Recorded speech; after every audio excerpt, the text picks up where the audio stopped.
this is a really, really fantastic meeting. I'm very much enjoying it. And I'm going to just give you a brief, or try to convince you briefly that actomyosin contractility and the cytoskeleton in general is something that maybe we're not targeting enough in cancer. Maybe just, drugs that are given to microtubules is one of the only strategies right now for cancer patients, but I think we could do much more. And the cytoskeleton is regulated by a family of proteins called small rho GTPases, which profoundly affect tumor at all stages, not just metastasis. They are crucial for every single hallmark of cancer. So I think there is a lot of space here to think about how we could target this signaling in the clinic. And my lab has been interested in a specific pathway downstream of Rho GTPase signaling that drives the actomyosin activation downstream of Rho kinase. And we particularly like this pathway, first of all, because it's druggable. This is a kinase, but also because it's very responsive to both chemical stimulation, but also physical stimulation, like stiffness that is characteristic of tumors is also a way of activating actomyosin. And this translates in cytoskeletal changes. And since we're in a session of morphological changes on cells, cells will dramatically change their cytoskeleton. But on top of that, if you look more long-term, actually this will also result in a change in the fate of the cells, transcriptional changes, and a much more intricate rewiring, not just a change in morphology. So both actin and myosin are crucial for all types of cancer dissemination.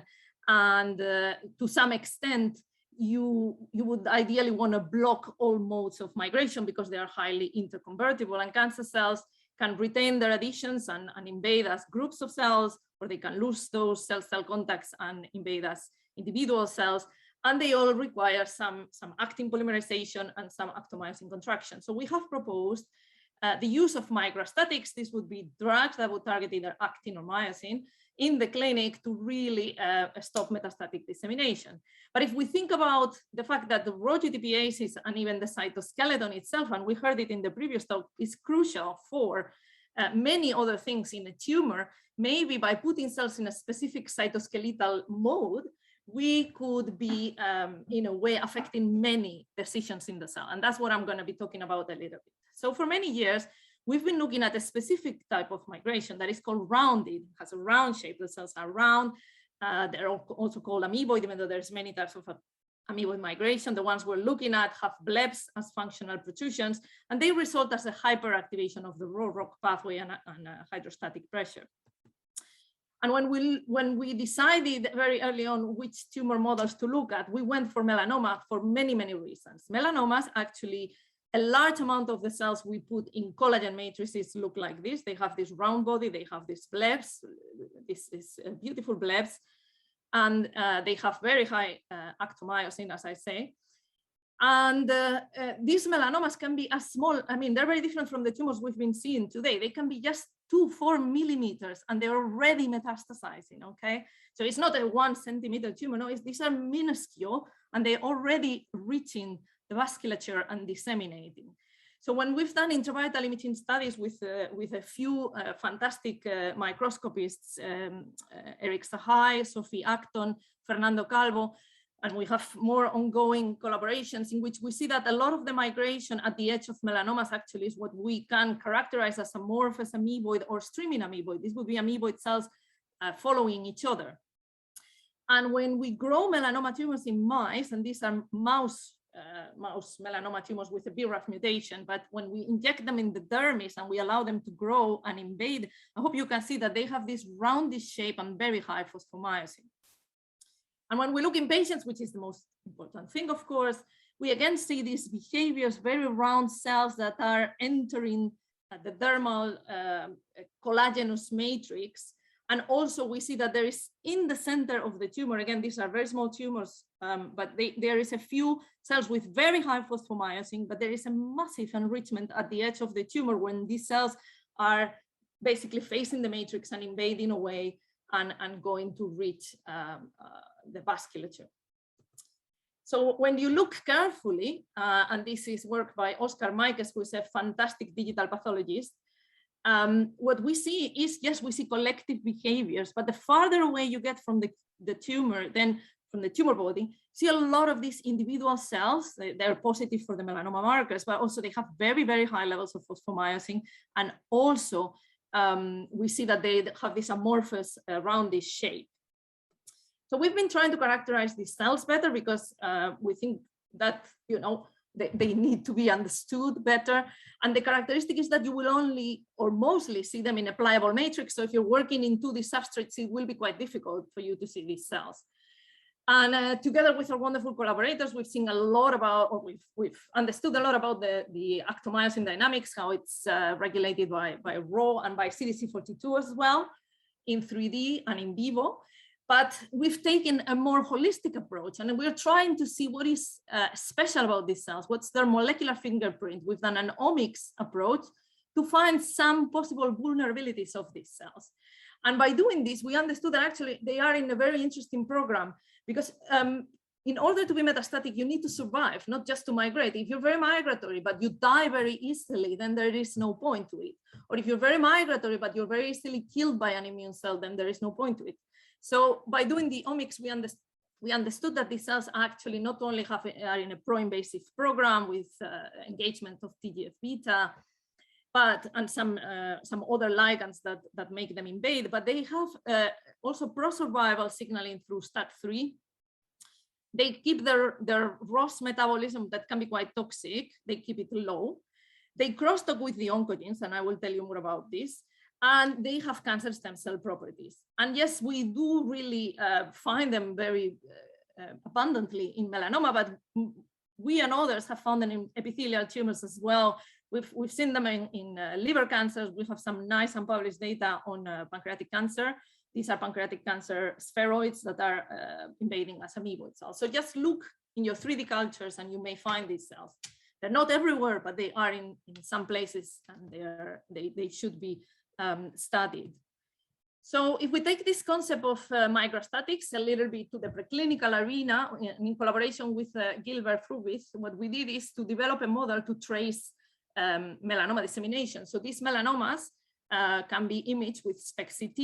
We can grow a primary tumor, and you can see here how it develops. And then we can, once it's developed, we can start treating it with microstatics. In our case, we used ROCK inhibitors because we know that melanomas really rely on ROCK for a lot of the invasive behaviors, and specifically for the amoeboid dissemination that is very dependent on ROCK kinase. So I hope you can see that not only we had an impact on the growth of the tumor, but you see here the control. There was a lot of metastatic dissemination to distant sites like the lung and the lymph node. And here you can see that with the ROCK inhibitor, this is very much reduced. So these cells have a metastatic advantage, but as I say, do they do something else? Are they very good at evading, for example, the immune system? So what we took advantage was of several models, but I just give you one example that we use a lot in the lab. We have these very amoeboid melanoma cells that are they're super metastatic, right? Or they're highly metastatic. They derive from a less metastatic version that is less amoeboid and has less phosphomyosin. And what was interesting to observe is that these highly metastatic amoeboid blebby cells, rounded blebby cells, are hypersecretory, and they secrete a large amount of factors that have immunomodulatory potential. And they could affect many cells, but the thing that was obvious from the secretome is that the monocyte and the macrophages should be affected. So what Mirella did in the lab, she took monocytes from healthy patients and gave them media from amoeboid cells. And these media had 23 chemokines. So you can see how much they like it and they go towards it.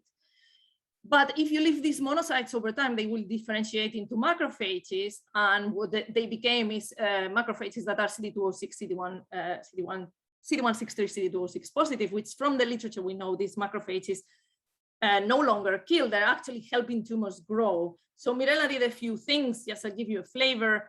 She treated monocytes with interferon gamma and LPS. These macrophages now are tumor killing, so they do kill melanoma cells. All the melanoma cells were killed by these macrophages.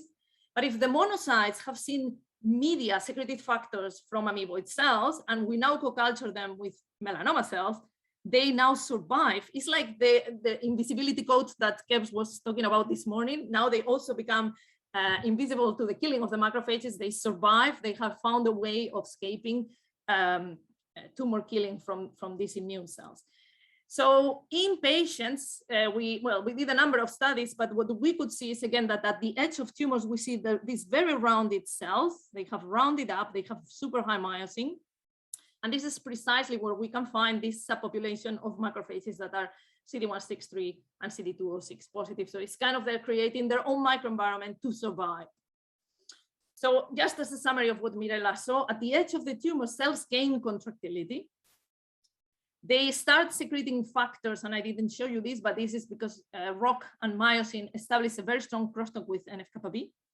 Now they recruit monocytes, differentiate to macrophages that support their growth, but also, again, I didn't show you this, but they support endothelial cell proliferation. And once these cancer cells are in the secondary site, again, via secretion, they manipulate another component of the tumor microenvironment, which are the vessels. They increase the vascular permeability in order to colonize the lung.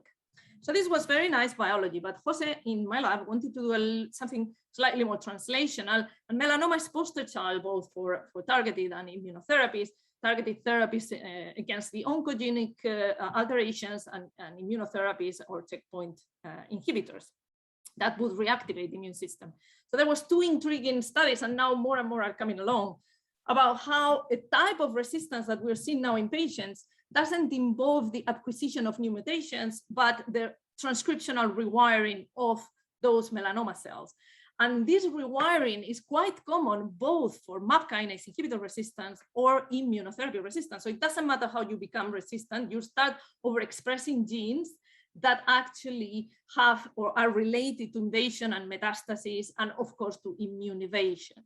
So Jose, in an unbiased manner in collaboration with Chris Tape at the UCL and with Amin Sadok at the ICR, did some phosphoproteomics and took a BRAF mutant melanoma cell and gave it a MAP kinase inhibitor. And 24 hours after, the key phosphopeptides that we could see like changing in general had to do with cytoskeleton remodeling. So if you inhibit oncogenic signaling, actually, as we've seen in the previous talk, cytoskeletal changes and signaling are going to be massively affected. So we took these BRAF mutant melanoma cells that are very amoeboid. We give them a ROCK inhibitor, will completely lose this phenotype. We don't have the actin and myosin working together in the cortex. But we see the same thing with a BRAF inhibitor or a MEK inhibitor, or even with the combination. I don't show you this. So we can lose this behavior using these therapies that are given to the patients right now if they have a BRAF mutation. So this was quite interesting, and Jose wanted to follow up. You give a BRAF inhibitor to a melanoma line, and MAP kinase go down, and myosin goes down, phosphomyosin goes down. But what was even more intriguing was that if you follow it over time, MAP kinase is still down, but phosphomyosin is completely upregulated. It's like shooting up and disconnecting itself from MAP kinase. So if you leave these cells for months, eventually they will recover MAP kinase, but the recovery in myosin is much earlier. So Jose thought maybe this is giving a pro-survival signal under the stress of having the therapy, the BRAF inhibitor. And to prove this, what he did is he overexpressed different versions of myosin, and specifically this version of myosin is constitutively active, like if it was always phosphorylated by ROCK. And I hope you can see that this version, if you overexpress it in melanoma cells, now the cells can survive much better under the selection or the pressure of the BRAF inhibitor. So if you look at the cytoskeleton, and bear with me because now this is going to be in 2D to really see the actomyosin fibers in the sensitive cells.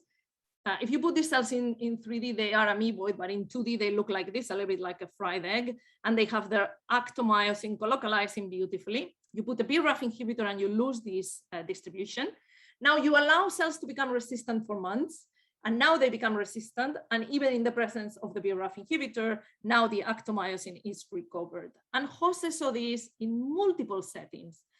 You can see here that resistant cells that have recovered that MAP kinase activity or don't respond to the BRAF inhibitor, now they have very high levels of phosphomyosin again. Could this then be a vulnerability of these cells? So now they have high myosin activity even in the presence of a BRAF inhibitor, but this high myosin is ROCK dependent. We put a ROCK inhibitor and now myosin activity is downregulated. And more importantly, these cells now are dying much easier or with much lower concentrations of ROCK inhibitor. So they didn't respond to BRAF inhibitor, but they're very sensitive. They didn't respond to BRAF inhibition, no, the melanoma therapy, but now they respond to ROCK inhibitor. And in some of these lines, we saw like something like 30 times higher response to this perturbation. Why are these cells dying? We looked at their transcriptomes, and what the resistant cells have is completely deregulated reactive oxygen species metabolism, and they have a loss of a lot of DNA damage response genes. So we knew from our previous work that amoeboid cells with high myosin don't like ROS. So if we put a ROCK inhibitor, we can increase ROS, and you can see it here. But in the resistant cells, if we put a ROCK inhibitor, because of all this deregulation they have, now the ROS is much higher, and because they cannot repair the damage, the DNA damage is much higher as well. And if you follow these cells, eventually they accumulate so much damage that they die. So going back to the concept of cross-resistance, what Jose did now was to compare his signature, or the signature we had generated, our fingerprint of high myosin amoeboid melanoma cells, with all the drug-resistant signatures, both to targeted and immunotherapy. And I hope you can see that there is a lot of similarities on the genes that become upregulated. And these genes actually are pro-metastasis genes, pro-angiogenesis, hypoxia, wound healing, TGF-beta, STAT3, NF-kappa, all these pro-survival and immunosuppressive pathways, and also YAP, which is a well-known mechanosensor. So when we had access to some pre and post-treatment specimens, melanoma patients that did not respond to either of the therapies. And I hope you can see that after therapy, those patients that didn't respond have much higher phosphomyosin in those tumors. They have an accumulation of collagen, and this tissue or this matrix increase could contribute for sure to the increase in contractility, but also they have a very immunosuppressive microenvironment. We have the CD06 positive macrophages and another very immunosuppressive cell type, which is the regulatory T cells, who also dampen immune response. So Jose did some preclinical approaches and predicted that if we put a low dose of ROCK inhibitor in combination with the targeted therapy, we should be able to have a better response in the resistant models. And in fact, this is what he sees, a very nice reduction in tumor volume, regression of the tumors. Phosphomyosin is downregulated in the tumors, not completely blocked because we're using a low dose, but we have an impact on phosphomyosin, and we have an impact on immunosuppression caused by CD06 positive macrophages. In the immunotherapy context, he created a model of resistance. So he treated with anti-PD-1, took the non-responders, regrafted them, treated them again with the immunotherapy, and then did combination therapies. And this combination therapy with a low dose of ROCK inhibitor again had a very nice outcome in terms of regressions. The mice survive better. And this is, we believe, because we really reach the tumor cells, decrease their contractility. But interestingly, I hope you can see that the ROCK inhibitor not only changes the cytoskeleton of the cells in the tumor, they are losing PD ligand. PD ligand is being lost from the surface of these cancer cells. And this we know is an immunosuppressive molecule. And now we look again at the CD206 positive macrophages, which are also quite immunosuppressive. They also have PD ligand positivity. And with the combination therapy, when we put the ROCK inhibitor, there is a reduction. And last but not least, the regulatory T cells, which are also very immunosuppressive, with the combination therapy, they are decreased. And we think this is in part because ROCK, we had seen in many of our studies, is a strong regulator of TGF-beta. So if we take patient-derived cell lines from immunotherapy-resistant patients, you put a ROCK inhibitor, TGF-beta is decreased, same as in the mouse lines that we're using for our models.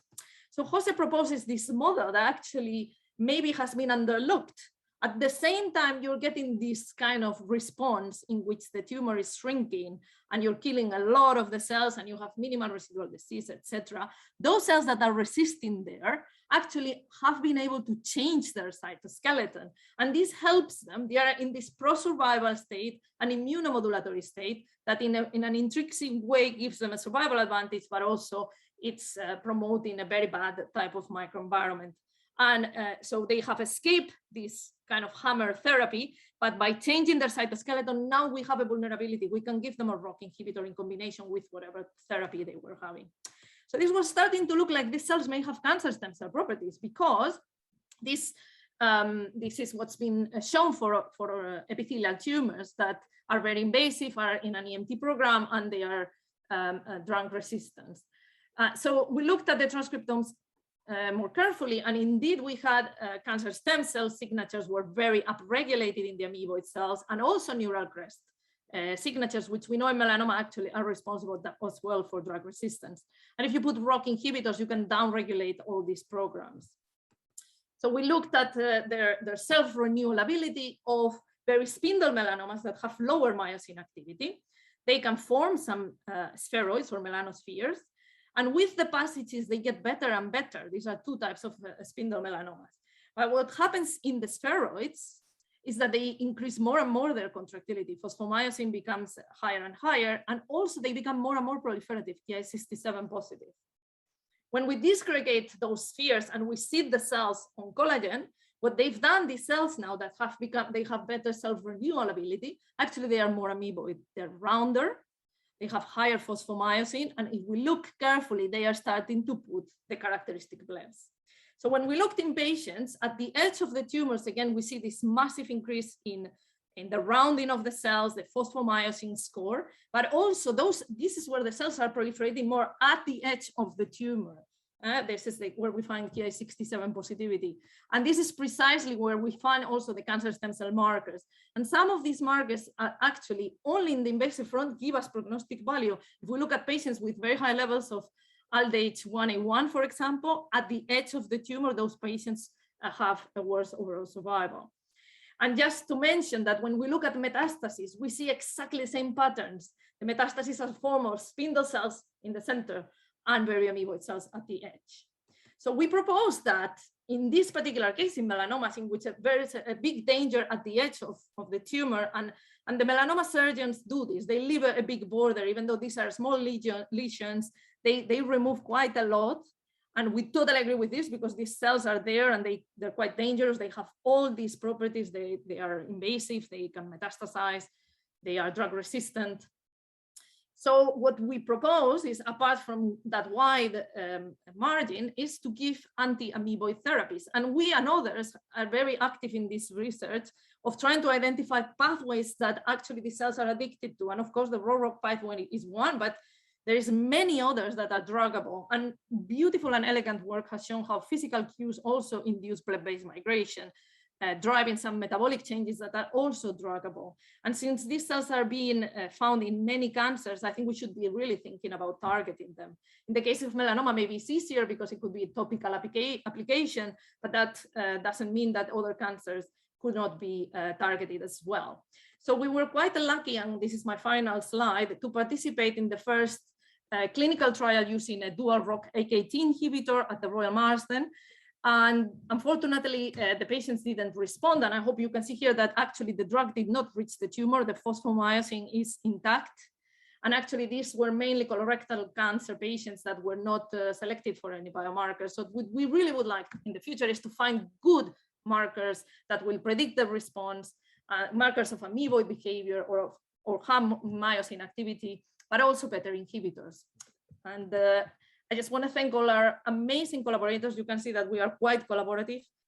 If your name is not here, please get in touch and we can start the collaboration. And thanks to my wonderful lab, present and past members, and all our funders, especially Cancers UK, the Barts Charity, Harry Lloyd, and Marie Curie Actions have funded all the work I've shown today. Thank you.